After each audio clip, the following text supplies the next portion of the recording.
back live, man. Another live stream. I ain't done this in a while. I have not done this in a good minute. I just want to give it some more time to see how many people we could get up in this live. How many of my true supporters can we get back in these live streams, man? I want to start breaking these back. So I just want to see, how many people we can get to join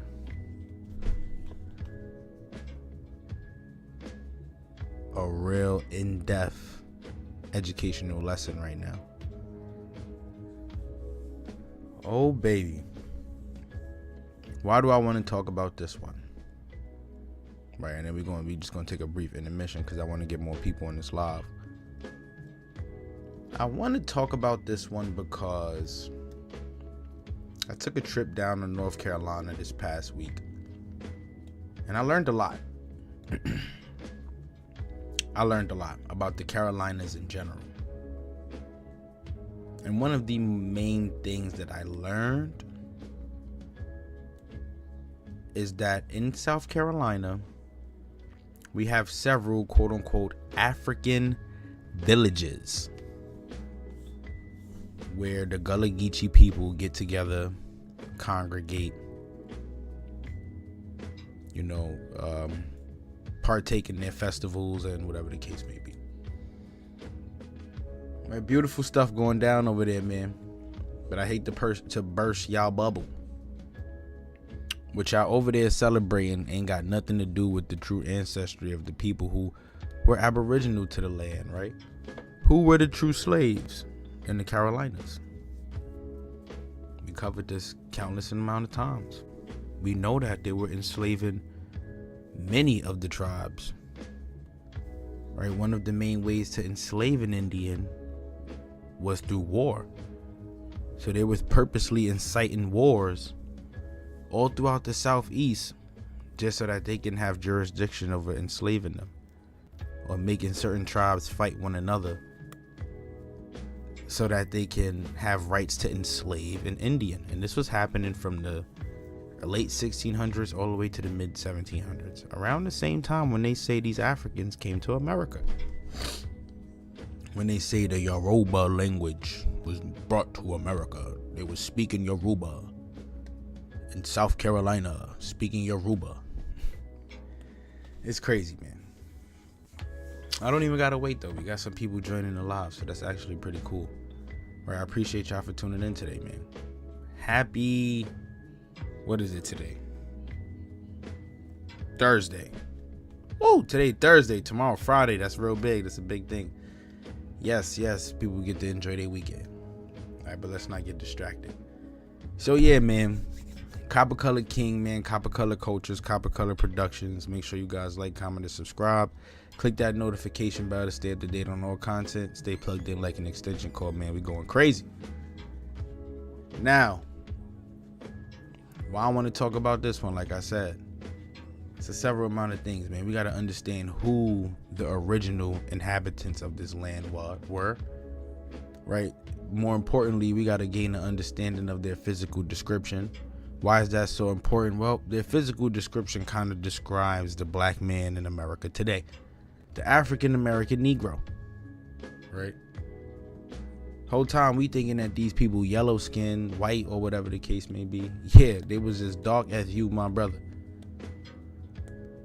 Right? Understanding how they were forcibly removed from their land, constantly being pillaged and forced to relocate. Right, just to make room for these colonizers who came to South Carolina. Right, it started with the French and the Spanish, but it finished with the Scots. Right, Scottish folks, some copper-colored Scottish folks. This where we're gonna start. First things first, man. Like I said, I want to address this brother here, the man responsible for the establishment of this African village. I want to introduce y'all to somebody real quick.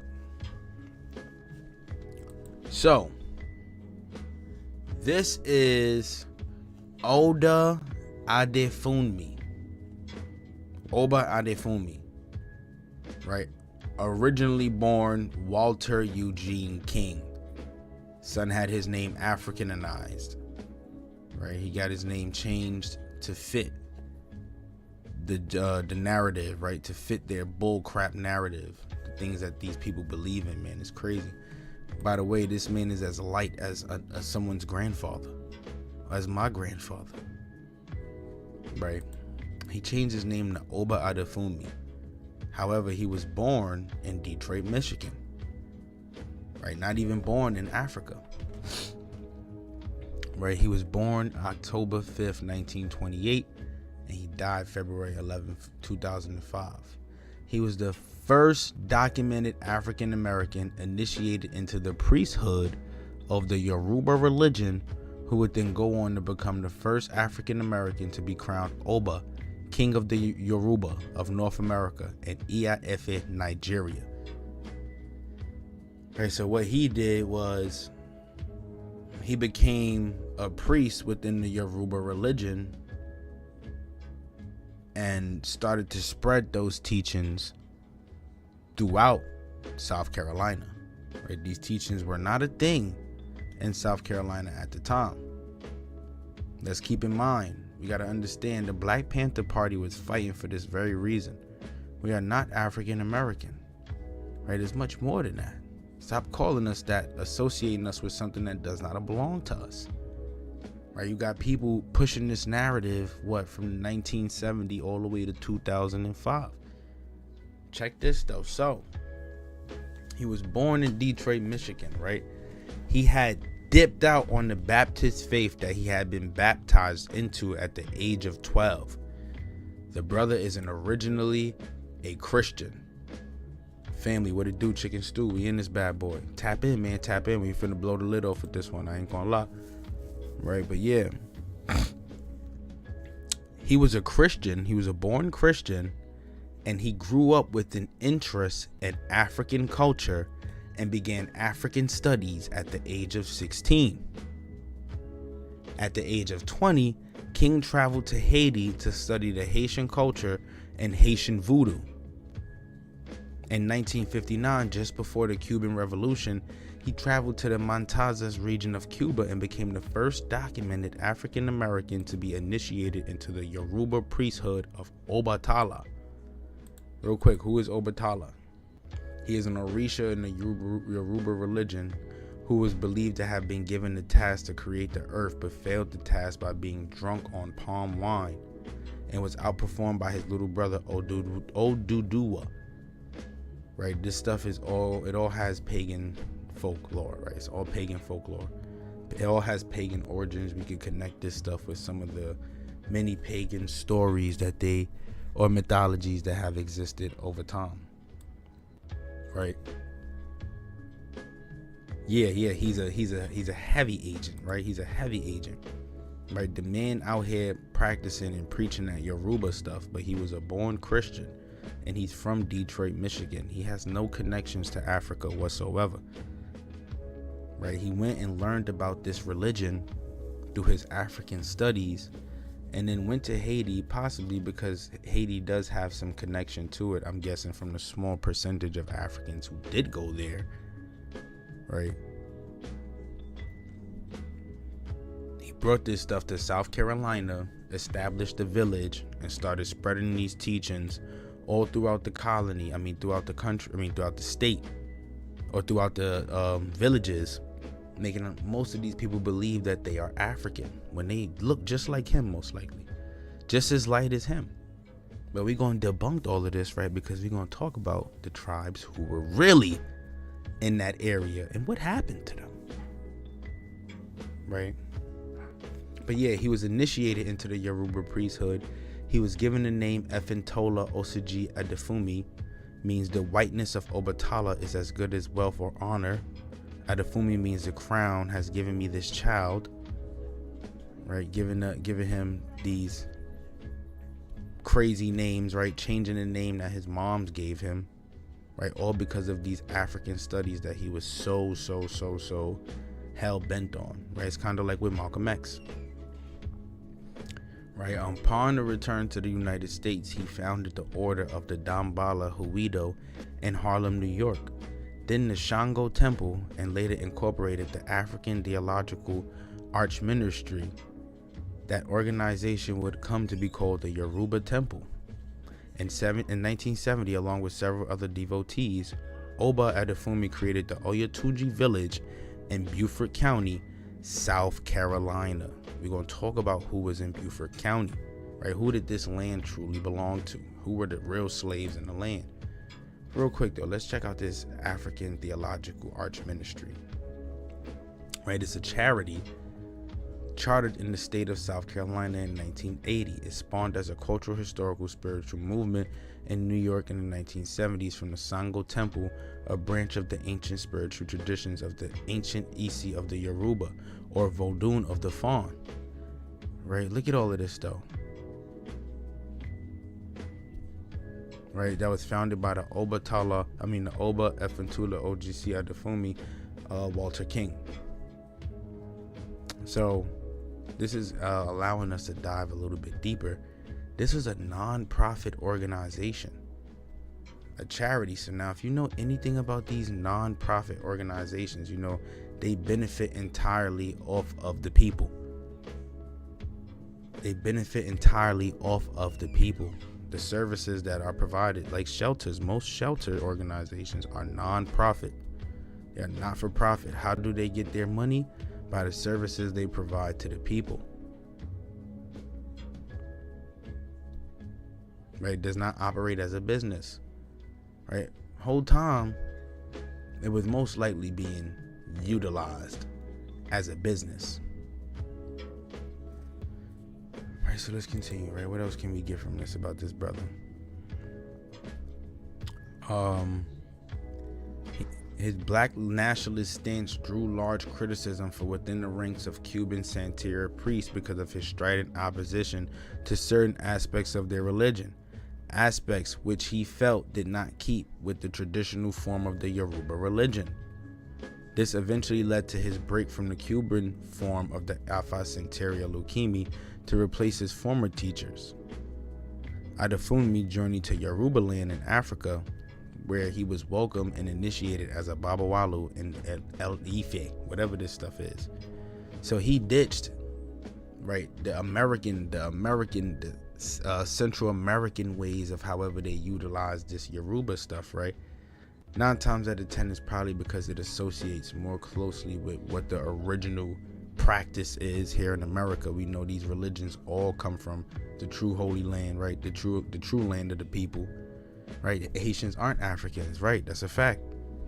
They aren't half Africans. You know, a lot of them are French indigenous mixed people, some Spanish indigenous mixed people, right? That kept their color and just forgot their language, right? But yeah, so he traveled all the way to Africa to be initiated in this stuff as a Babawalu, right? In West Africa, it means the father of secrets. The father of secrets. This man was really ranking up in this Yoruba stuff. Whole time he from Detroit, Michigan, right? He was a born Christian. So what kind of fraud would that make you?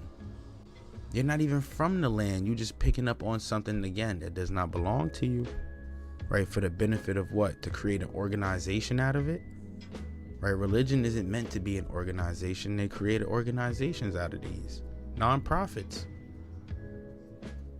So again, what was the point? What's the purpose? Why ditch your true ancestral ways and then side with something that does not make any sense? It cannot connect to you whatsoever. You have nothing to do with that land,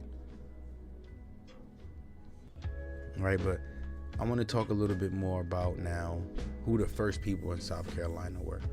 We have to have an understanding of this brother though before we even get into that and exactly what he did. Oh yeah, back to it too. The village, Oyotunji Village. It is a village located near Sheldon, Beaufort County, South Carolina, that was founded by this man, Walter Eugene, in 1970. And he is named after the Oyo Empire. It literally means Oyo returns and Oyo rises again. So he got his name in reference to someone returning and rising again. What does that sound like? What it do, Chicken Stew family? We in this bad boy.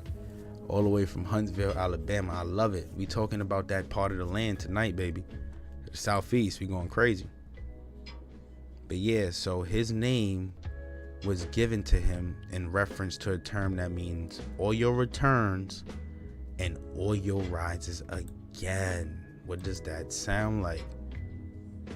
Right? The man trying to take the name of Jesus, trying to take the claim of Jesus, returning and resurrecting. Right? What does that mean? They had the temple in New York in 1960, and during the 70s, the era of the greatest population growth at the village, the number of inhabitants grew from 5 to between 200 and 250. This population is to fluctuate between 5 and 9 families as of the last 10 years. It was originally intended to be located at Savannah, Georgia, but was eventually moved to its current position after disputes with residents over drumming and tourists. The village is constructed to be analogous to the villages of the traditional Yoruba city-states in modern-day Nigeria, although modernization of the village public works have been carried out under Adefumi. Following Adefumi's death in 2005, he was succeeded by his son. In 2024, he was fatally stabbed to death by his sister after a heated argument. Adefumi was pronounced dead at a nearby hospital. Right, so much for their Yoruba religion, right? Doing stuff like that, that's crazy. So how do we make all of this stuff make sense, right? Another question I would have is, if this was an African village, then why you don't got African people coming to the African village? You established this African village in the heart of South Carolina, where you know slavery was at its all-time high, right? None of these people know who they are. However, yet you go over there and you paint this image as if you are the Oyo of the Yoruba, and you dare to teach all of this stuff to the people, right? Create a non-profit, profit off of the lack of the ignorance of the people, right? Profiting from the ignorance of the people. Sound like the sun. Facts. Boy, he rising again. The sun, right? It's just crazy, man. When I stumbled upon this stuff, it really had me thinking. I'm like, yo, like, how do they manage to get away with these things? Like, we are so, and this says it in the Bible, the Most High tells us to not be followers. However, yet we are so disconnected that we feel like this is all we have to connect to. Look at all of these people perpetrating something that does not belong to them. It's crazy, because if they really knew. What is this organization about, though? About us. Oh, how do I turn this off, y'all? Look at this, Oyotunji. Look like they used the grounds from a former village or former, something that was already once there. All right, let's see what they got to say, though. So, Oyotunji African Village is the first intentional community based on the culture of the Yoruba and Dahomey tribes of West Africa, founded 1970 in the Americas. Now in 2018, after over 45 years of sustaining the only kingdom based on traditional Yoruba sociology and values, OAV brings to the Low Country and greater global community the depth of culture, beautiful art, grandeur of customs, resilient history in the new world Yoruba. Right? Sound like they're trying to colonize the land. New world Yoruba. Right? But if this stuff was as old as it should be, wouldn't it be something like old world Yoruba, the old ancient teachings of the land? Connect us back to our people? Right? OAV is positioned as the pinnacle center for learning, exploring, and the ancient traditions of culture of the Yoruba people of present-day West Africa. The vision of this unprecedented institution lends itself to flowering into a national and international ethnic, cultural, resource, and service-based community, with goals to cultivate media production, print and audio visuals, facilities, ongoing sustainable agriculture, mariculture initiatives, as well as import-export and entertainment conglomerate business ventures. The Kingdom of Oyotunji African Village core business is to serve in the elevation of humanity's understanding and appreciation of the genius, highly technical and social royal hierarchy of African people. Right? Not even giving credit to those who are truly here. Very praising that stuff, right? Giving credit to something that does not belong to the land.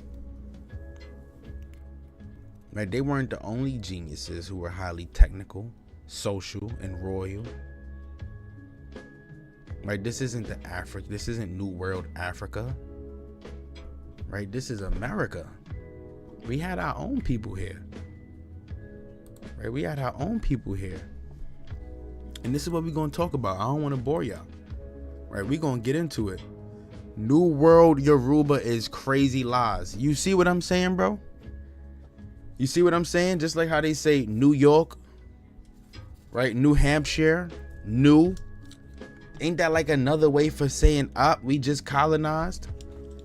I swear to God, that's the same thing. They colonized the land. This dude, Walter Eugene, colonized South America. That's all he did. Right? He dubbed the people down in Cuba. They probably wasn't jacking him. He went to West Africa. They saw that he was preaching they stuff. And of course, just to push this message, why not benefit off of the ignorance of the people?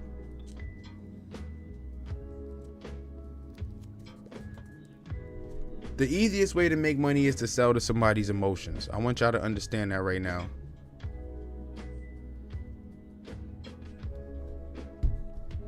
The easiest way to make money is to sell to people's emotions. Right? So the biggest lie ever sold was to our emotions. How we felt. Because of our lack of knowledge and understanding how melanin works, and how there were many people around with this skin complexion. When people think of black, the first thing they connect to is Africa. Right? And we're going to debunk that right now. First people of the South Carolina Low Country. We're going to get an understanding of them first. Then we're going to go into a book that I found that talks about the physical description and characters of these South Carolina Indians. And then I'm going to show y'all how I've been showing folks all throughout this time I've been doing this YouTube stuff. How these people that they were enslaving in the Carolinas were Indians. Let's talk about it. So, the first people in the South Carolina Low Country. It was home to more than a dozen distinct groups of Native Americans whose existence is now barely remembered. Why? Because of the census. The census erased all of that, and they're going to let us know. And the decades after the founding of Charleston in 1670, the indigenous people of this area interacted regularly with white settlers from Europe and enslaved Africans transported from the Caribbean. We're going to see who was the first people coming into these ports. Disease, warfare, and displacement gradually reduced their numbers. Disease, warfare, and displacement. All right, we're going to give the credit to the disease. Didn't I just mention to y'all the easiest way to enslave an Indian was inciting war? The easiest way to displace an Indian was to incite war. That was the easiest way to get that done. Don't believe me? Check this out. So, where we gonna pick up at?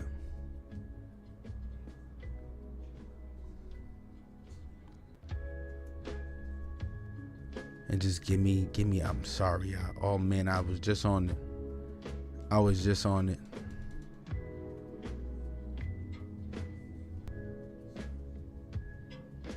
Right, check this. Thomas Welsh, an Indian trader, led a party consisting of 5 English and 300 Indians against the Choctaw Indians. Furnishing the said 300 Indians with ammunition for this enterprise upon a contract that if they had succeeded, they should pay 15 slaves to him.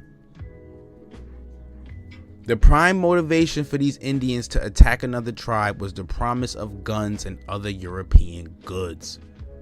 Why did they want these goods? Well, at this point, with the Europeans ravaging the land, we got to do what we got to do to survive. Right? As early as 1683, the proprietors recognized that traders induced the Indians through convenience of guns, powder, and other scot and other European commodities to make war upon their neighbors, to ravish the wife from the husband, kill the father to get the child, and burn and destroy the habitations of these people, into whose country we are carefully receded by them.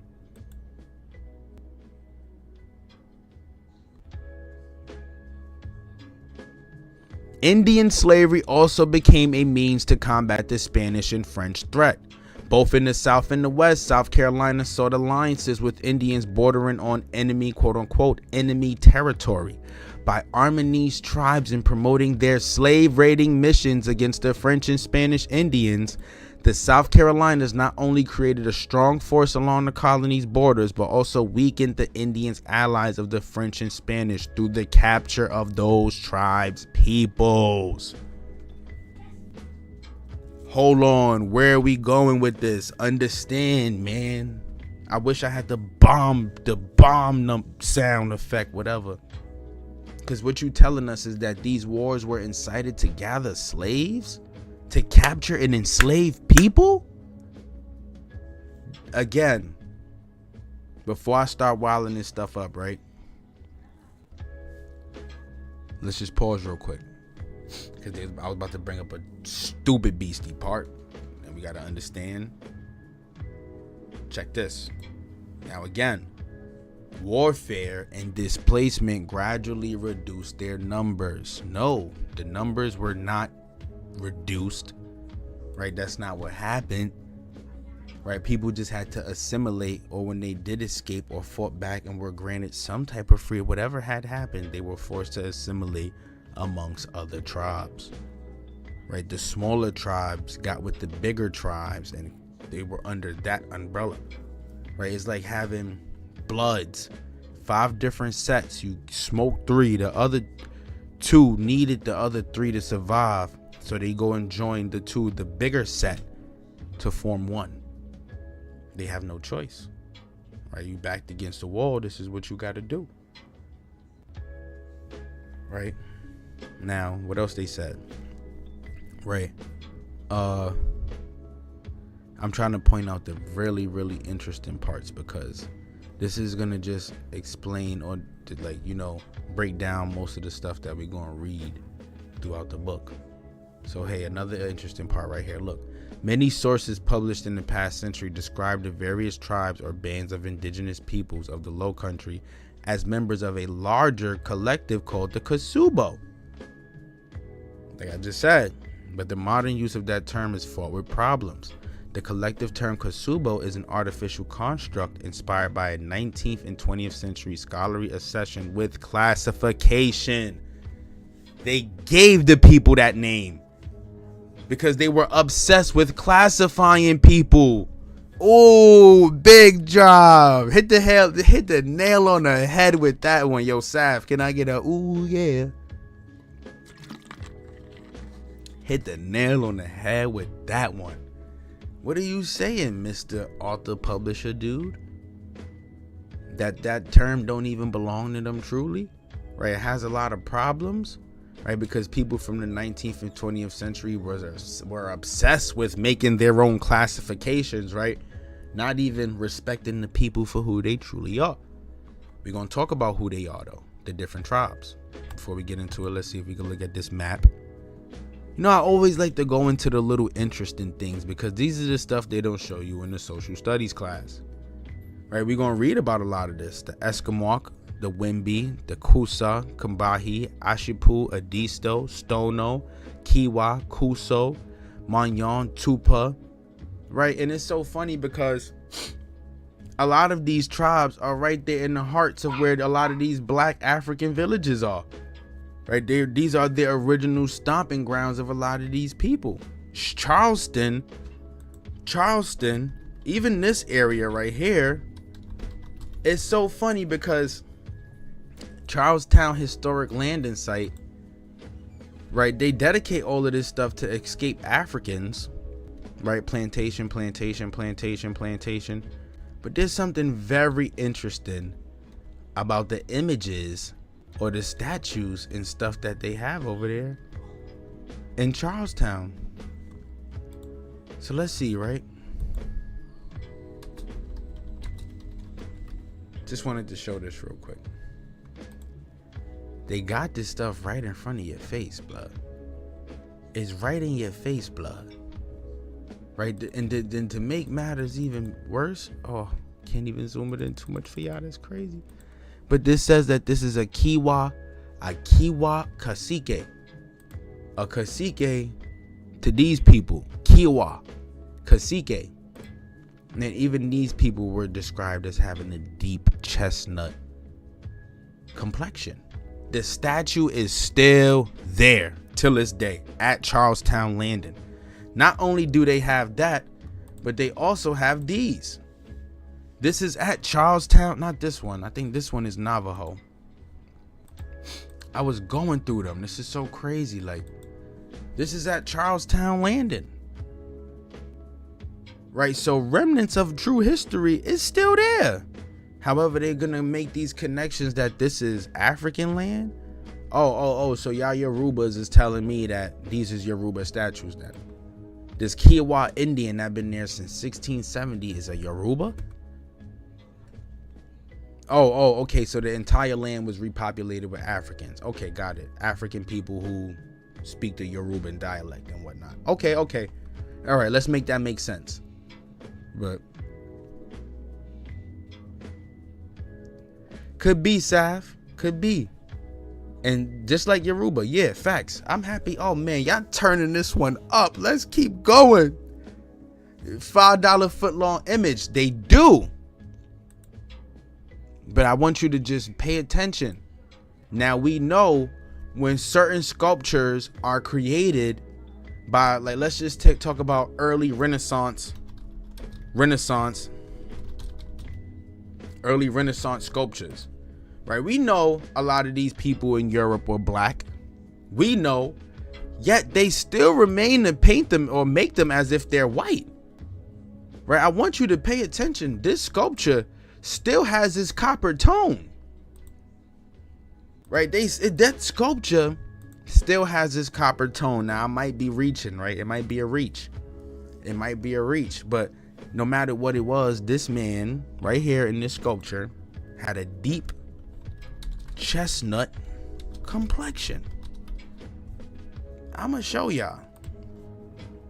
What is deep chestnut? What is a deep chestnut complexion? Right? What is a deep chestnut hue?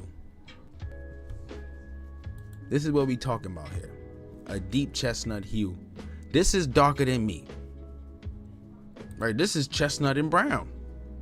That's darker than me. If y'all have ever watched my TikTok, look at some of my videos where I'm actually showing my face. I'm damn near light skinned, but I'm still a Negro.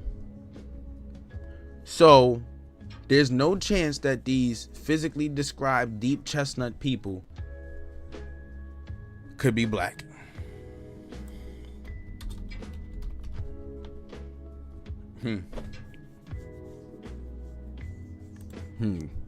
Look at her. She got chestnut brown hair. Look at her skin. She got chestnut brown hair. And look at her skin. Ooh, she fine. Right? Ooh, she copper colored.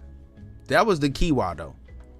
Still described as being darker skin. Right? So let's get out of this. Right? What else we got? So yeah, they were called Kasubo. However, it was a term that was artificially constructed by these people that are obsessed with reclassifying the Indians, right? The ones who made the Indians black or made the Indians white, mulatto, mezuzito, whatever you want to call it, right? The Low Country those who were there, they never identified themselves as the constituent parts of a broad collective. The collective now Kasubo is a convenient handle for conversations about the past, but it is a modern invention based on a very thin veneer of historical evidence. They never have a full document of evidence, right? This is why you can't believe them, because they never know what the hell they be talking about. They never know what the hell they be talking about. But yeah, just to take a look, right? These are all of the tribes of South Carolina. Some of these folks going back to the 1500s. If y'all been on my channel for a while, I did a video about Chief Tuscaloosa from Alabama. Where we did a video on Chief Tuscaloosa, and he was around these times. And when Hernando de Soto described him as what he looked like, he described dude as being like about 6'5", black as fuck with big ass muscles.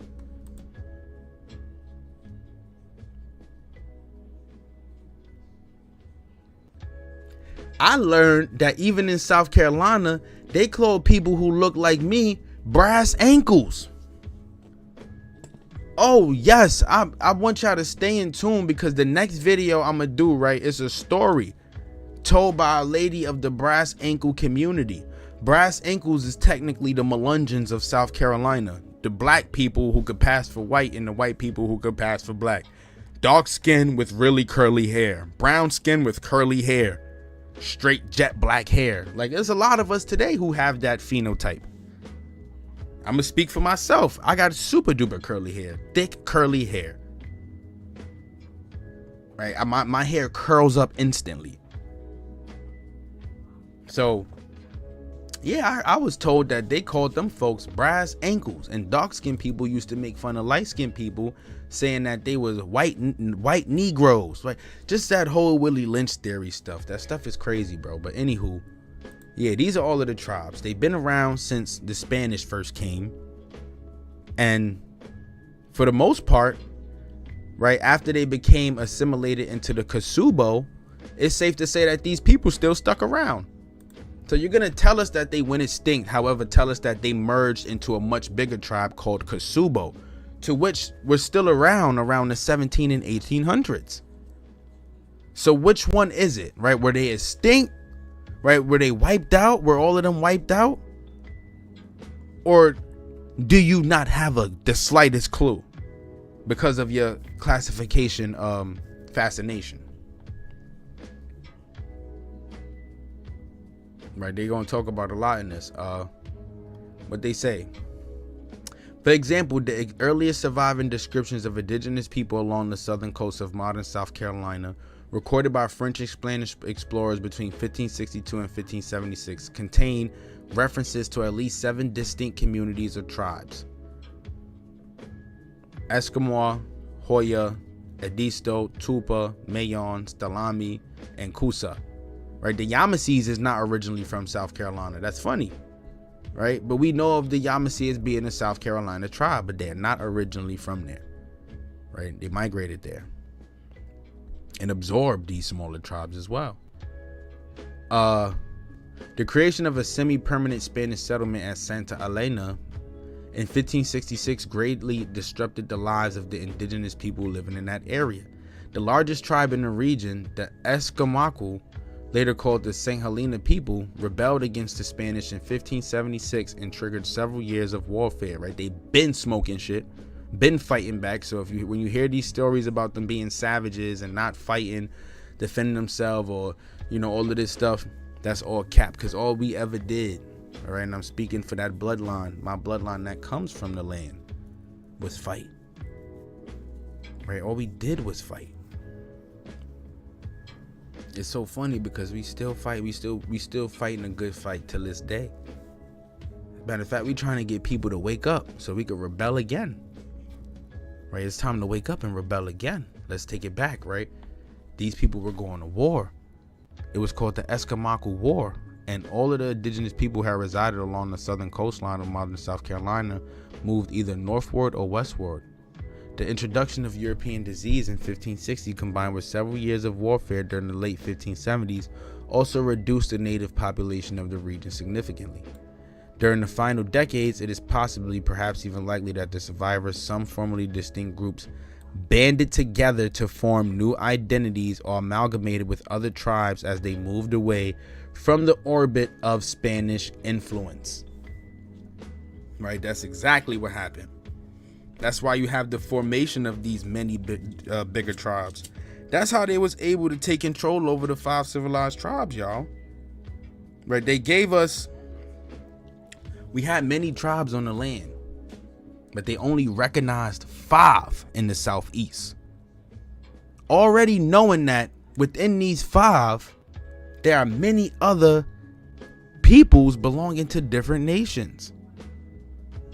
Right? They classified everybody under one group, relocated them, and the ones who stayed behind were enslaved. The ones who stayed behind were enslaved. The ones who stayed behind on the Trail of Tears were worked in the plantations. Right? St. Helena served as the capital of La Florida from 1566 to 1587, at which time Spanish forces largely abandoned the site and retreated southward to San Augustine. Over the next 20-odd years, Spanish agents sailing northward from the new capital continued to explore the coastline of South Carolina and encountered many additional groups of indigenous peoples. This was in Charleston Harbor, right? Charleston, South Carolina. Right? Many different tribes. So we're not going to continue to go through this right here, right? Oh, hold on real quick before we even get to that. Let's check this out. The members of these 15 groups, Ashipu, Bochik, Kambahi, Edisto, Iwatan, Kawaya, Kusa, Kusei, St. Helena, Sampi, Siwi, Stono, Wando, Wimby, and Wichita, shout out the Moors, were largely friendly to the European settlers of the late 17th century and the enslaved people of African descent transported from the English settlements in the Caribbean. Don't tell us that these were African descent people coming from the Caribbean. Don't tell me that. Because what was happening in the Caribbean? Not only were Indians being enslaved in South Carolina, they were being transported out of the colony and transported into the West Indies. They were sold as slaves in the West Indies. And what was happening with the people in the West Indies? Right? What was happening with the tribesmen them in the West Indies? Right? I'm gonna try to give y'all a really, really great part. Just be patient. Be patient, because we gonna blow the lid off this one. These people of African descent, who were they? Were these Caribs? South Carolina's connection with Barbados meant extensive trade relations between South Carolina and the West Indies. This extensive network encouraged trade in Indian slaves. It encouraged trade in Indian slaves. Hold on. Run that back.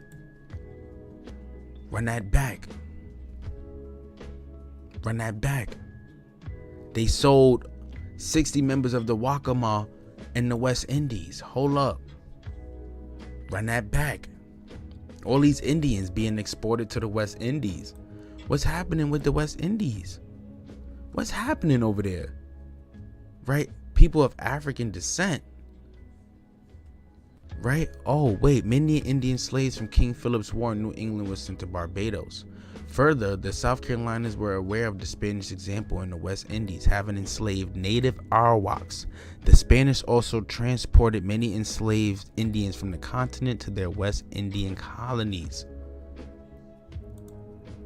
Hold up, so wait, wouldn't this mean that these same slaves, these enslaved Arawaks and Caribs, what was happening with them? What was happening with the Caribs? Where they was going? Where the Caribs were going? Right, where were the Caribs going? Right, I'm trying to make this stuff make sense for y'all. Y'all see where we going with it. in the West Indies, they were enslaving Indians and shipping them off back here to the Americas, right? The Virginians backed up these harsher viewpoints in actual practice after the uprising. In 1627, the Captain Sampson arrived in Virginia with a boatload of Carib Indians from the West Indies. Boom. Boom. Boom.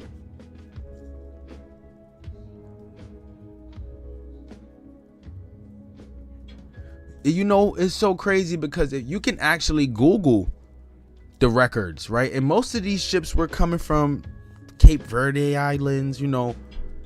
They didn't start coming from Africa until about the 1800s. Oh yeah, man, for sure. For sure. For sure. Oh, you gotta, I mean, I'll put the link at the end of the video. Stick around. We're gonna put that in the chat for sure. Right, for sure. You got a lot of questions, man. We're gonna go crazy. Like I said, they told us these people of African descent were being transported from the English settlements in the Caribbean. But who was in the Caribbean? What was happening? Right, they were pulling up with Indians from the islands.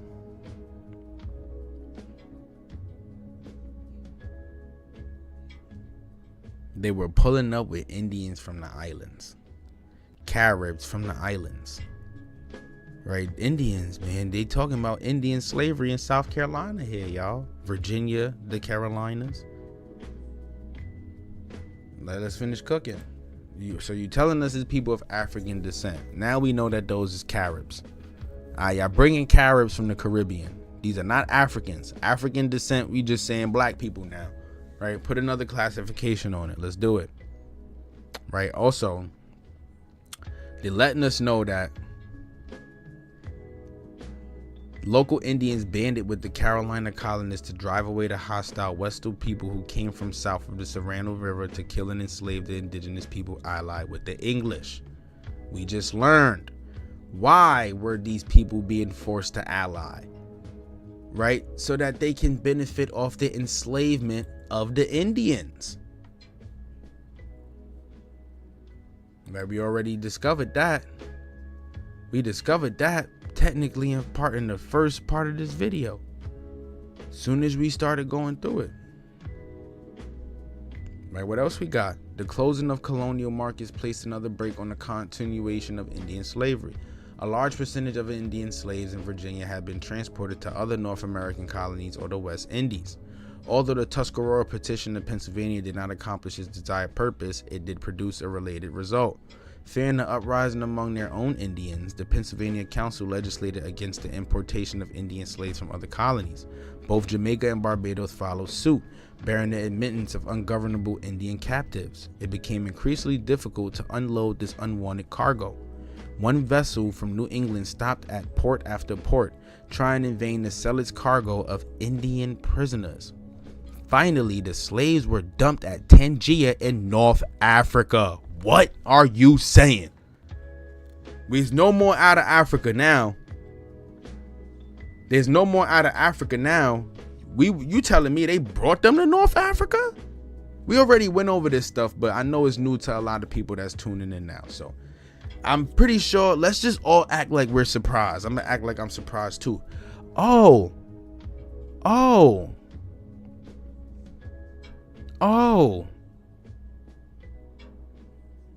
Y'all brought them to Africa? Bet. Don't forget that, y'all. We just read that they were bringing Indians to Africa directly, straight from Virginia. Woo, cooking. Let them cook, man. Gotta let them cook. This is what it's about. I love this stuff because I get to look at the proof in the pudding, the fact, right? What they tell us, or what all of this stuff that they share with us, is just not it.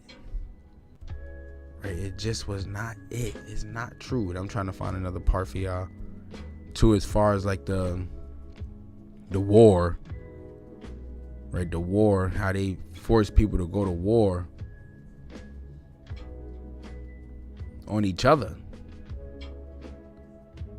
just so that they can enslave more people. All right, I'm pretty sure I could probably find it. Let's continue though. So what else we got? So we know that folks is fighting back. A lot of these tribes, we know that some folks is banding together with the colonists to fight against the French and the Spanish, like just so that they could keep their land, and in exchange, their people will not be enslaved. The losers will be enslaved. Either way, more slaves for the colonists, more slaves for the invaders. So this is, like I said, this stuff is really just going to talk more about the tribes them. Let's go into the book. This is the juicy stuff. We're going to go into the juicy stuff. Now, I told y'all. We're going to see what they said the physical descriptions of these people is, man. We're going to see. I said deep chestnut, right?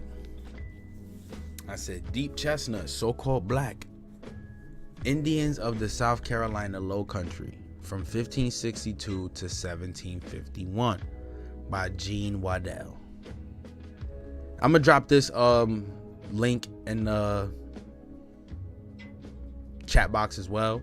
I should have put them in the description, so I apologize to y'all for that. But if you're really serious about acquiring these links and stuff, feel free to reach out to me on Instagram, Copper Colored Cultures, and I got no problem sharing this stuff. For those who also don't know too, we make coloring books and short stories. You could check them out on Amazon. We actually just put it out, the Queen Khalifa and the Lost Legacy of Lemuria. That's out now. $15 on Amazon. Short stories for your children. So yeah, what we're gonna start with? We're gonna do chapters 1, 2, and we're gonna try to get through 3, right? Because all 3 of this right here is important. From pages 1 to 19 is straight heat. 3 to 19 is straight heat. Part 1 is straight heat, right? Straight heat. They told us, right? People is remnants of Yoruba in South Carolina. They heard the dialect. Cap, because we got surviving words too, y'all. Some things that are still used to this day. Food, clothing, shelter, all of this stuff, very, very, very, very common today. In the religion part, that's gonna blow your mind. So let's continue, right? So excuse the handwriting too. I just got my Apple pen, so I've been going crazy. Like, I love reading, so I'm always gonna make notes and annotate. That's just something that I love to do. Oh yeah, we're gonna skip the preface. No, let's read some parts. This book has 2 parts. The first part is a general discussion of the 19 Low Country tribes. It includes general accounts. It provides comparative information about Indians who lived in other areas of the Southeast. All of this information is presented within topical headings such as language, food, and ceremonies. Right, the Yamasee are not discussed because they lived on the lower coast only between 1685 and 1716. They deserve a book-length treatment that would include their earlier and later history in other states. The Yamasee are not from South Carolina. At least 9 of the tribes are known to have been in the area. I end with 1751 because no tribe is known to have retained its separate identity after that year. No tribe has known to retain their separate identity. Why do we know this? I mean, why was this? Right? You making Indians into Negroes, tribes being forced to assimilate, join up, squad up. Right? You no longer have a separate identity once you become one. Right? This is a group cause now. Right, let's move forward though. And this book provides nothing but notable sources. Right? And in part 2, they make a whole list of them.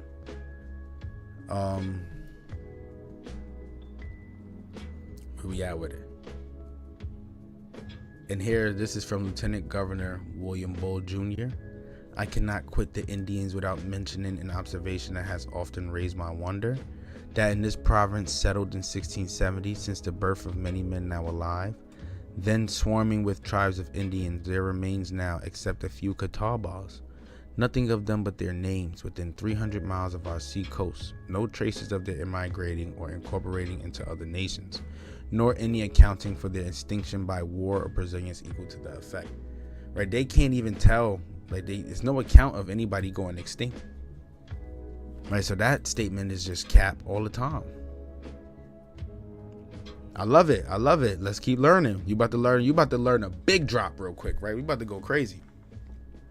So, tribes and locations. Let's get an understanding of who was who and what was where and who was where.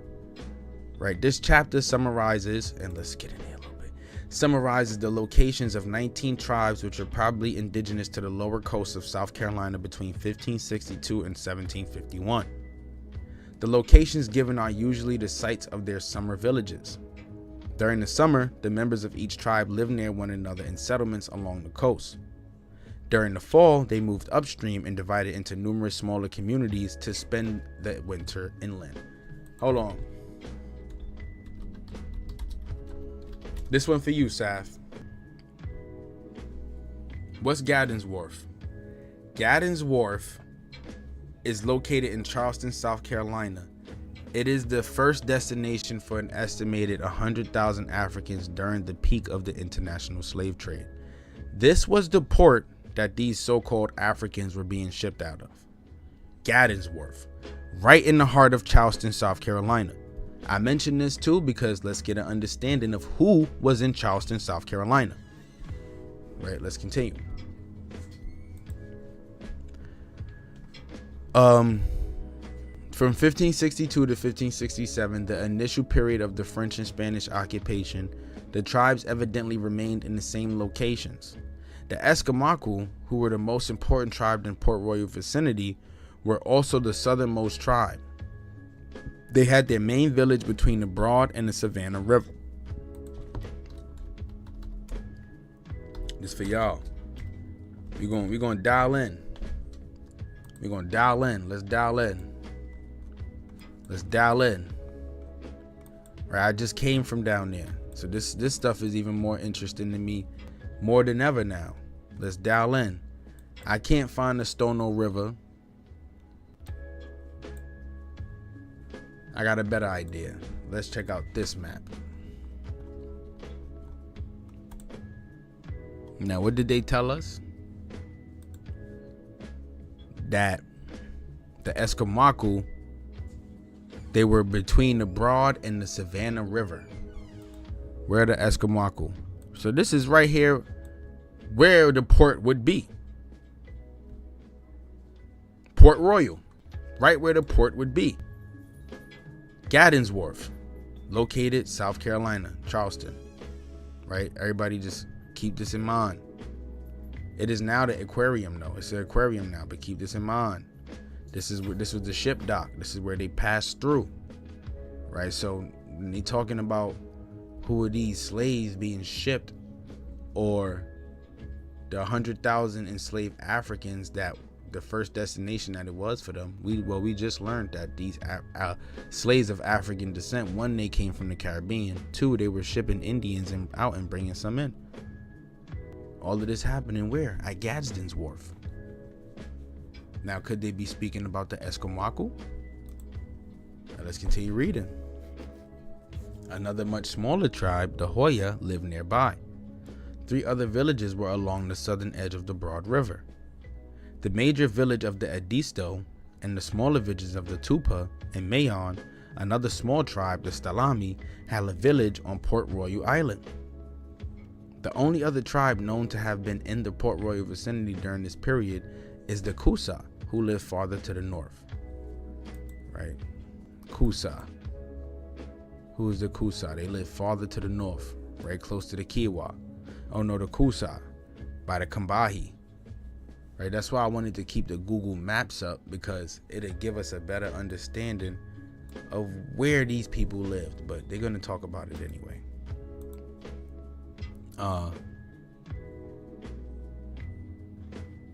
The surviving 16th century accounts refer to the 2 tribes which lived outside of the Port Royal area. The Cusco had a major village near the Charleston Harbor. They had a major village near the Charleston Harbor. The Siwi, the northernmost tribe considered in this study, were living near the mouth of the Santee River. So we know the Cusco had a major village near the Charleston Harbor. Where are the Cusco? Let's find the Cusco. Cusco, K-U-S-S-O-E. So are they talking about these people? Close to the Kiowa, and the Stono, right? That was close to the Charleston Harbor, right? Very important, because what? We talk about Charlestown landing. When I mentioned Charlestown landing and I showed y'all the Indian, right? Wasn't that a Kiowa Indian? Wasn't that a Kiowa Indian? So the Kiowa and Cusco live very close. That's their land, right? Charlestown landing belongs to the tribes them, right? Not a group of enslaved Africans. We talking about enslaved Indians now, right? That y'all abandoned and y'all left out on. Oh, the Savannah is the border between South Carolina and GA. Thank you. You putting me on. The Savannah is the border between South Carolina and GA. And I know there's another way I could actually view this too. But let's just go pinpoint all of that stuff real quick.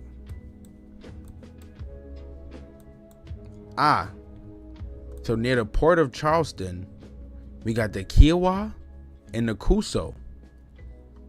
And the Savannah is borderline Georgia and South Carolina, assuming that that's this line going straight through. Correct me if I'm wrong, y'all. Edisto Island, Edisto Beach, Kiowa Island. Island still named after the people. What does it look like today? Let's check that out. Look what they done did, y'all. They got hotels over there. They put hotels on sacred land. The Kiowa and the Edisto. Oh man, I can't wait to show y'all what they said about these people and what they look like. Let's continue. So yeah, we know they were near the Charleston Harbor, right? Charleston, prominent land for the copper-colored diaspora in South Carolina. The Siwi, the northernmost tribe considered in this study, were living near the mouth of the Santee River. No tribe is known to have been living between Port Royal and the Charleston Harbor before about 1579. Most of these earliest known villages were probably destroyed during the Esquimalt War. Right? It was a war. The Spanish sent major expeditions against the Cusco and against another tribe, which was probably the Esquimalt. The Edisto moved north to Edisto Island. This was the first of a series of northern movements which most coastal tribes eventually made to avoid contact with the Europeans. So the Edisto, right, they were close to the Stono, and they migrated to these islands to escape the colonizers. Very interesting, right? Very, very interesting. All of this being land where people was enslaved, right? Like we just stated, who were they shipping out of the ports and bringing in? Indians. So let's continue. This is the first of a series of northern movements which most coastal tribes eventually made to avoid contact with the Europeans. The Esquimalt War probably left the area between the Broad and the Savannah rivers deserted. Relatively little seems to have happened between 1580 and 1670. That might have caused the coastal tribes to move their villages again. During this interval, 3 more tribes are mentioned, and these tribes, as well as those already mentioned, probably returned each summer to basically the same locations. In 1605 and 1609, Spanish expeditions encountered the Kiowa, Itawan, and Stono, who were living on or near Charleston Harbor. The names of 5 tribes which are not known to have been mentioned by the French or Spanish appear in English documents. Soon after, the settlement of Charlestown in 1670, the Wimbi, Combahee, and Ashpoo are referred to as living to the south of the Edisto Islands. Right, to the south of the Edisto Islands. Now we got these other tribes over here living near Beaufort. Living near Beaufort, South Carolina. Oh man, we getting there now. It's getting interesting because where was this village at? In Beaufort, South Carolina, right? This African village founded in Beaufort, South Carolina. So they standing on ancestral lands, and that's for sure. We know that now. We know that for sure. Right, we got the Combahee, Ashpool, Wimby, several different peoples. The Wimby, Combahee, and Ashpool may be identical to one or more of the three small tribes who lived at Port Royal in 1562, but their names are entirely different, and they occupy generally different areas.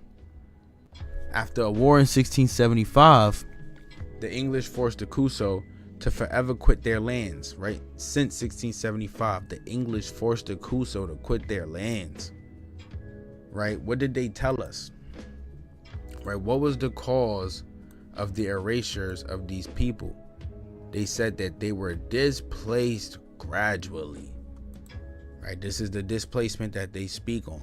By 1675, some other local Indians were already requesting that land be reserved for them, and the first reservations was probably allowed them then, although it is not described until 1680 as both sides of the Wandu River 3 miles beyond its mouth. A map dated 1685 shows that the Itawan, Wandu, Sampa, and Siwi have been removed there from lands taken up by the colonists. By about 1682, the Kiowa had moved from the Ashley River to the Kiowa Island. Right, so they weren't always on the Kiowa Island, right? These people were displaced, replaced, right? Land being taken away from them. Sooner or later, they start encountering problems that's resulting in them being enslaved, right? Like I told y'all, in 1683, another period of displacement began with the immigration of the first Scots, these black people from Scotland, from the lowlands, right? Coming over here, running away from, I forgot son name over there, but he was on the same type of time that the Queen and King was on. They was persecuting the Jews and the Muslims, the Moors. Right, and they came over here for a new chance at life. A lot of people from South Carolina, you'll be surprised how much Scottish ancestry you got. That's a Fisney. Black Scottish, black Scots, right, for sure. The Yamasee came by hundreds, and along with them were the Gwale, right, the other people that these Gullah Geechees get their culture from. The Gwale.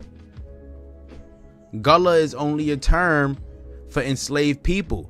Geechee is the name of a river here in America. But we already covered that stuff. We already talked about that stuff. All right, let's continue.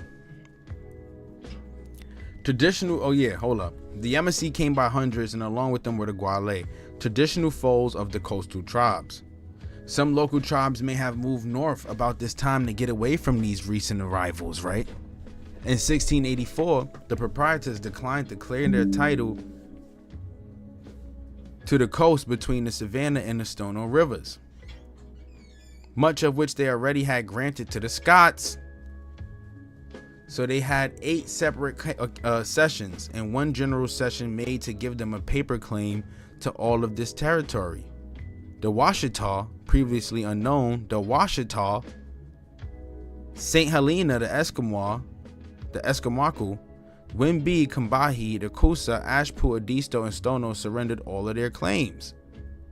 Although they were not immediately forced to leave their traditional lands, the maps of the next 3 decades show that the Europeans were continuing claiming the best lands, and the Indians were increasingly confined to smaller and less desirable areas. All of the 1684 cessions extend from the Appalachian Mountains to the Atlantic Ocean.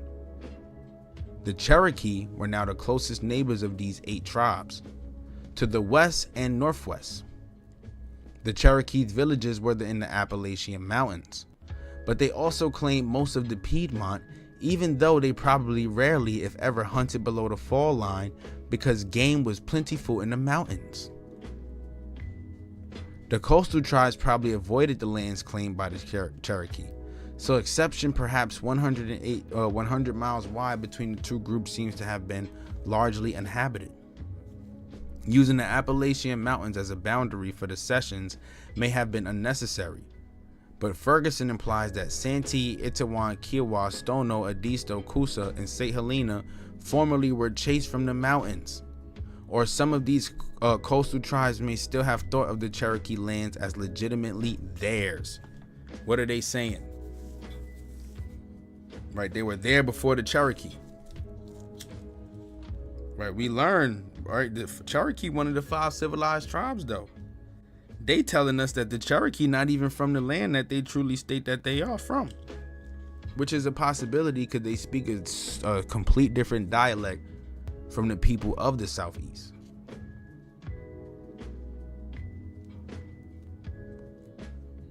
Right, you got the Muskogean, the Siouan, the Algonquin. Everybody speak a different type of dialect of language. The Cherokees ain't speak Muskogee, but these southeastern tribes did.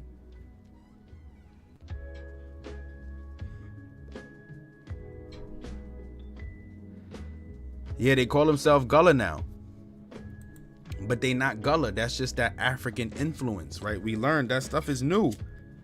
The African villages in 1970, family.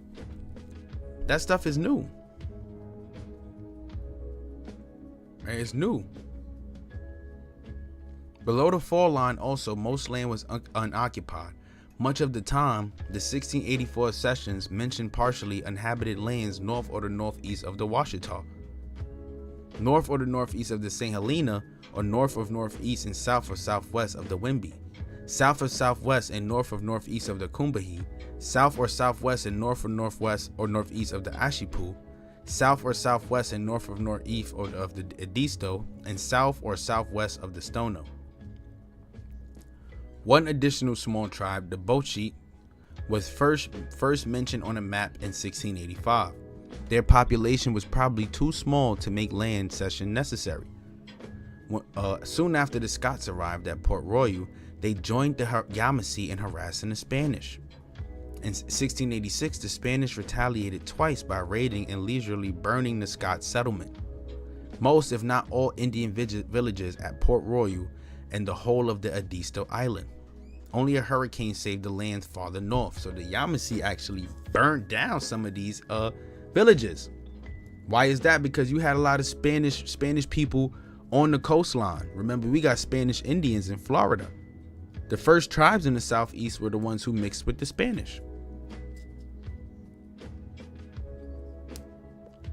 So because the Scots, because the Scots said so, they want the land, right? They capture Yamasee people, force them to fight, and tell them that they can't get their freedom, they can't get their people will be enslaved if they don't go and pillage this land so that they can take control. Right? There would not have been a Yamasee war if all of this land just remained within the hands of the people. The Yamasee fought specifically because, like, yo, we helped y'all out. What y'all doing this for? Right? Remember the Yamasee War, that's the 1700s. That's right after this. Right? For those who know their history, that's right after this. Yeah, the Moors in Florida, the Spanish Indians, facts. Probably at this time, every indigenous tribe of the Port Royal region moved north to the vicinity of the St. Helena Sound, the Washita to Washita Islands, the Wimby to Wimby Creek, and the Coosa to the south side of the Ashipu River. The Combahee abandoned Combahee, Ladies Island. The St. Helena abandoned Paris Island. Even the Yamasee were easily convinced to move inland in 1702. So the entire Port Royal area seemed to have been temporarily deserted again. And why is that? Right, they got to set up shop somewhere. So what, these Yamasee went, burned it down, and none of it went to them? This is what I'm talking about, man. This is how they got us. Divide and conquer so that they can take the land. English settlers took advantage of the situation and almost immediately began to acquire large tracts of vacant land. One small island was allowed to the Kusa for their return. In 1706, this tribe asked that no more land be granted south of the Combahee River. But even their small reservation was advently granted and had to be recovered for them in 1712. The whole Wimby, Port Royal Island, Combahee, and Kusa Islands were granted between 1696 and 1703, and much so of St. Helena's Island, right? They got rid of the tribes and then took control of the land, y'all. They forced the people to migrate all over the place, put them to war. Remember, warfare and displacement. And before you know it, land was up for grabs. Spanish ain't want no more parts. French ain't want no more parts. Land is up for grabs. Right now, the crown could come through, take over. And this is where we have books like the History of the Old Charawas, something that we're going to go through. The introduction of these counts, these counties, these proprietors, right? Investors, people coming to the land to pretty much benefit off the people, so to say. We're going to go into that book though. Yeah. The tribes of the lower coast were also greatly decimated by smallpox and other European diseases about the same time, and they occupied smaller and smaller areas. One tribe, probably the Wandu, ceased to exist as a separate entity through smallpox. The Sampa about this time seemed to have moved north of the Santee to the Sandpit River. The Seaweed were greatly reduced by both smallpox and an unsuccessful attempt to cross the Atlantic Ocean. Right, they tried to run away and cross the Atlantic Ocean, y'all. They were trying to cross the Atlantic Ocean. That's how bad things got. Folks was trying to abandon the land and cross the ocean. Fuck it, we don't care where we go. Let's just get out of here. Man, but what do they know what they would have encountered? That was my question. Right? Do they know what they would have encountered on the other side? Are they aware? All lands between Charlestown and the Santee were also up for grabs. All lands between Charlestown and the Santee were also up for grabs. We talking about Charlestown Point, Charlestown Landing, Charlestown in general. Right, about 1699, the Kiowa lost all of Kiowa Island and moved north to Wapaula Creek on the Cooper River. The population in tribal areas declined again during the Yamasee War. Since the Wimby, Combahee, Kusa, and Ashpoo are not heard from again, they were probably destroyed by the Yamasee. Although the Ashpoo may have joined the Yamasee and moved south with them. Same thing for these other tribes. What's good for the goose is good for the gander. Don't factor it out. A lot of them banded under the Yamasee banner. And when the Yamasee decided to fight back, it was like an uprising from all people. Everybody decided to uprise. That's what the Yamasee War was a representation of. We are tired of y'all playing games with us. Stop playing games with us. Right? We not with that. And that was probably one of the biggest wars that happened in American history. Screw the Independence Day. Screw it. Right? Screw the Civil War. These wars were probably these wars dictated the direction that the country was going to go in. They are the reason why we are under the crown and everything now. Had these played out a tad bit differently, America will be a completely different country. I promise y'all. I promise y'all. What they told us in history is not where all of this stuff stemmed from. It stems from this, because this is who the land belonged to. Right? These people. Getting hot. Woo, they get me tight, y'all. They get me tight. Because y'all lying to me, man. I already know who my family is. But y'all gonna keep lying to us. If you knew that this land belonged to you, you would be way more inclined to fight back for it. But if you don't believe it belongs to you, if you believe that you're from Africa, then you don't give a damn what happens. You're not from here. The first ship they send over here to send people back, you jumping ship. And they're going to eat you alive over there.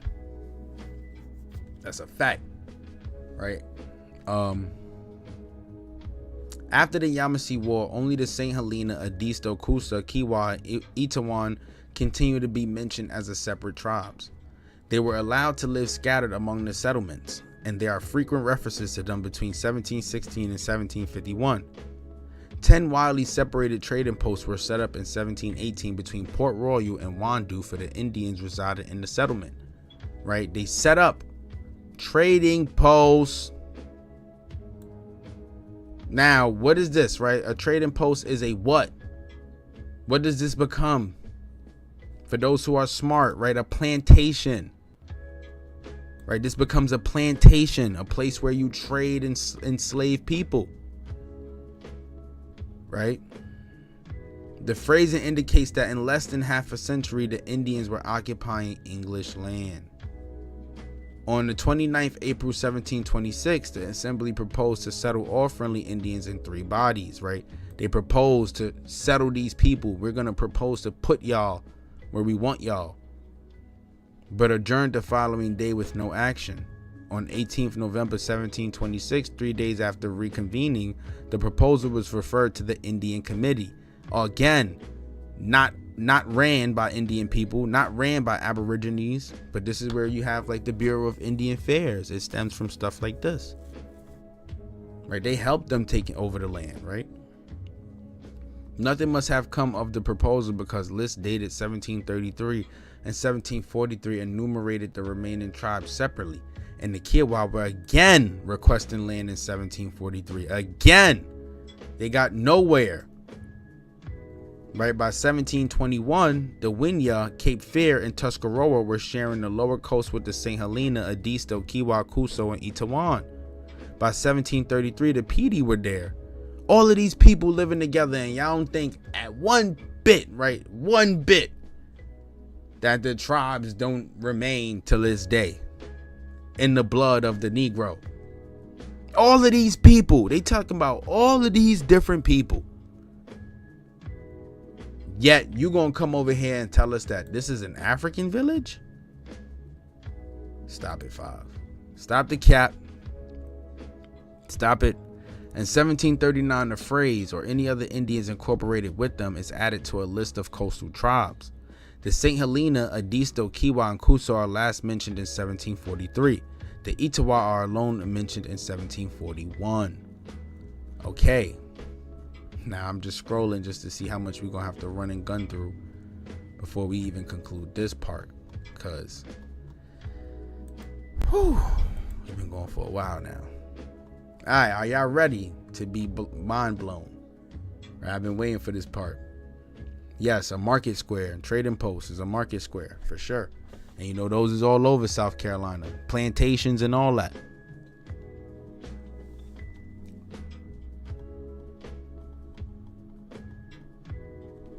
The physical appearance.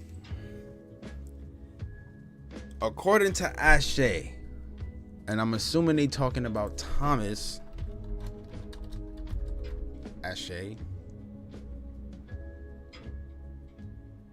Oh no. All right. Well, different guy. Oh well. Whoever this Ashe person is, and I'll find out. He claimed that the natives of the country are far from time immemorial.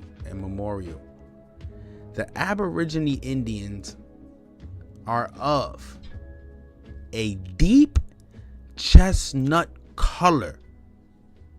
A deep chestnut color. Hernando de Soto also said these people are also black like those of Ethiopia. I would pull that one up for y'all right now, but I don't want to get into it. Go check out my older videos.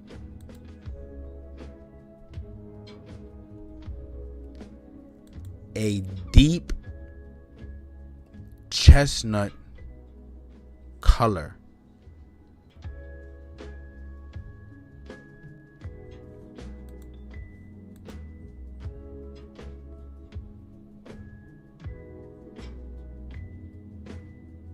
She's the same color as her hair. It's a black woman, y'all. So who are they talking about? What people of African descent? We don't have nobody over here of African descent. What you mean?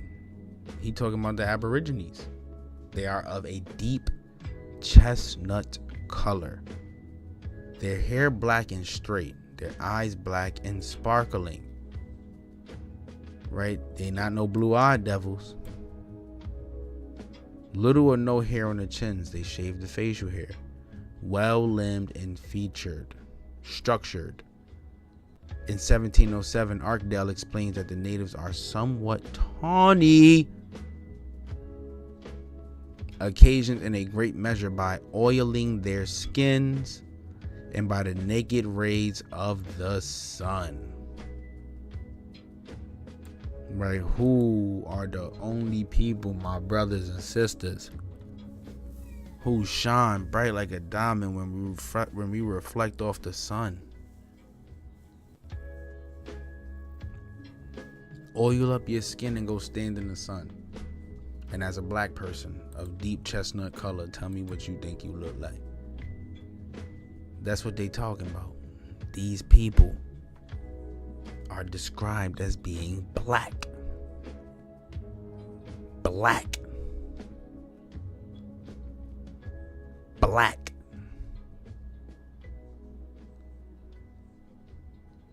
Black.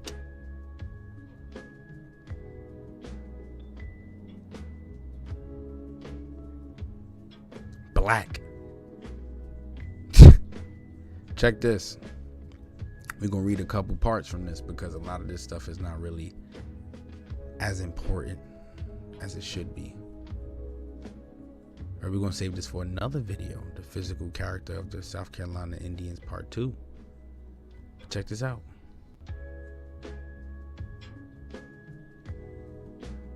What we got?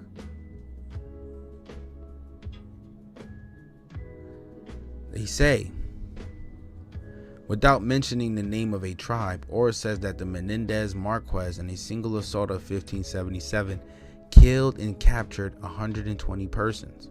In addition, the Guale had turned against their Indian allies and raided them at least once prior to 1578. In 1579, some Indians were slain before the campaign of total devastation began. Soon afterwards, many Indians were slain. Menendez Marquez also attacked Cocopoy at dawn, burned the village, and slew some of the Indians. These vindictive campaigns reduced the population by several hundred, possibly as many as 400, which would account for more than half of the Indians who are estimated to have been killed by 1580 to 1682. But they were going crazy. In 1671 and in 1674, the Kuso, and also on one if not both occasions, the Stono were at war with the colonists and were probably substantially reduced through killing and through being the initial victims of the Indian slave trade.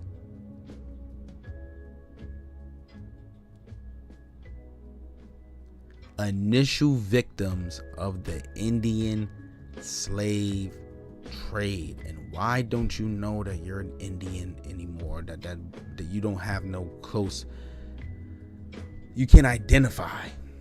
Let's see what happened. In 1682, we have an additional specific information about population figures.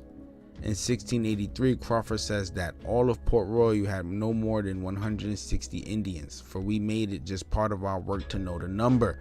They made it part of our work to know the number. Doesn't that sound like they were taking a census?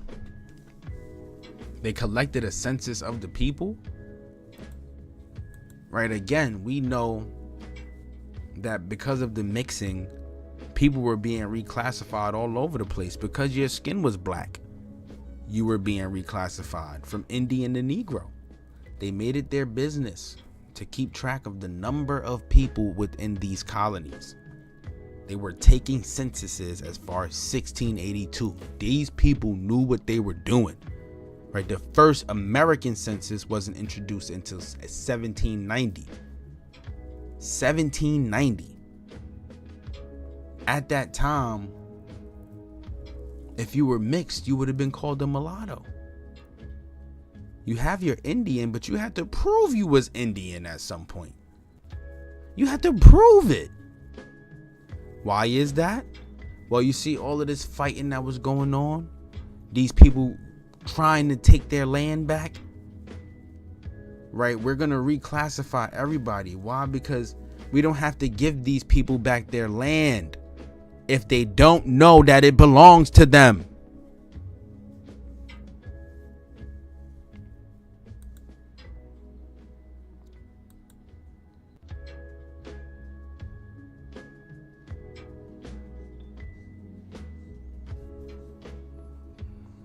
Right? This is just facts we spitting, man. Facts. Just straight up facts. And real quick, before I even conclude this one, I just want to show y'all one other part.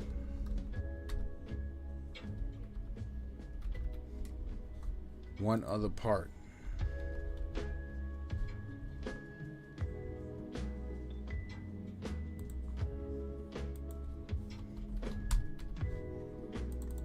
It's not popping up. We're gonna save this for the next one though. Right, they made it their business to record the numbers. They've been taking censuses. They've been taking the census. Right, but hey man, listen. We're gonna leave it to Mr. Oyo, the rise and return, the resurrector, to tell you where you from. Right, Mr. Oyo Abadafuni. We're gonna leave it to him to tell you that, you know, you African. Right, you got African blood, you know, you're Yoruba, your culture is Yoruba, everything about you is Yoruba.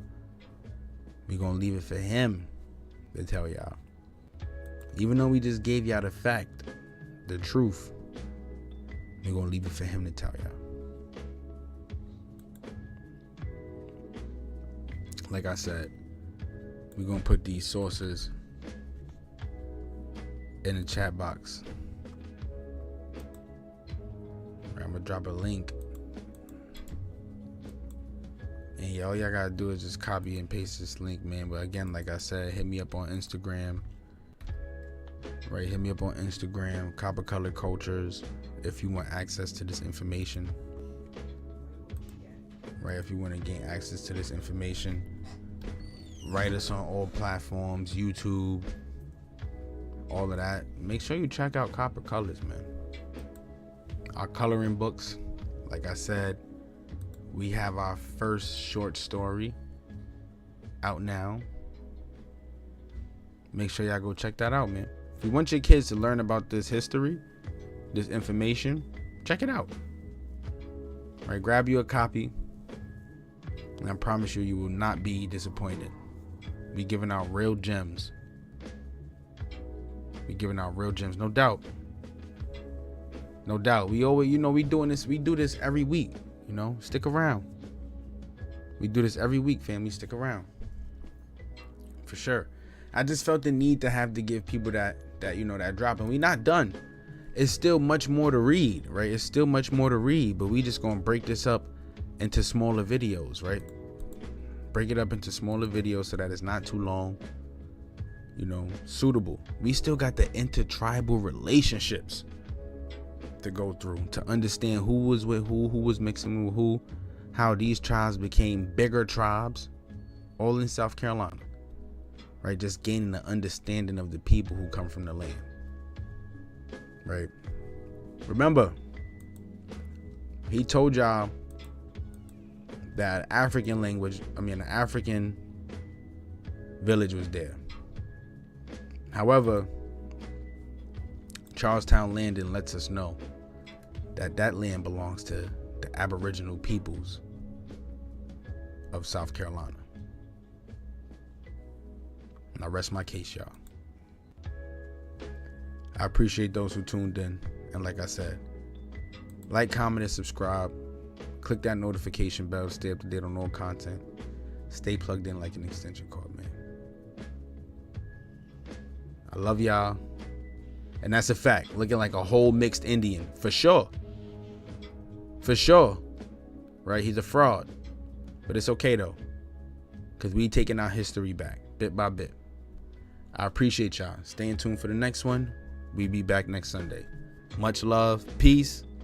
Rocco Kate and the coach for you, man. Big Chief Business. Let's do it.